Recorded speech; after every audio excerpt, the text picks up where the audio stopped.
സൈക്കോളജിയുടെ ഏറ്റവും ബേസിക് ആയിട്ടുള്ള കാര്യം ഇന്ന് നമുക്ക് നോക്കാം. സൈക്കോളജി എന്നുള്ളത് ഗ്രീക്ക് ടേമായ സൈക്കെ, ലോഗസ് എന്നീ വാക്കുകളിൽ നിന്നാണ് രൂപം കൊണ്ടിട്ടുള്ളത്.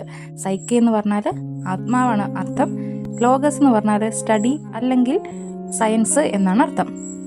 അപ്പോൾ ആത്മാവിൻ്റെ ശാസ്ത്രം എന്നാണ് സൈക്കോളജിയുടെ ശരിക്കും അർത്ഥമുള്ളത്. അതോടൊപ്പം എന്താണ് ഇൻ്റർനാഷണൽ സിംബൽ ഓഫ് സൈക്കോളജി നോക്കാം. ഇൻ്റർനാഷണൽ സിംബൽ ഓഫ് സൈക്കോളജി എന്ന് പറയുന്നത് സൈ ആണ്. ഈ കാണുന്നതാണ് സൈ എന്ന് നമ്മൾ വായിക്കുന്നത്. അടുത്ത് നമുക്ക് പറയാനുള്ളത് ആരാണ് ഫാദർ ഓഫ് സൈക്കോളജി അല്ലെങ്കിൽ ഫാദർ ഓഫ് മോഡേൺ സൈക്കോളജി. രണ്ട് രീതിയിൽ ചോദിച്ചാലും അത് വില്യം വൂണ്ട് തന്നെയാണ്.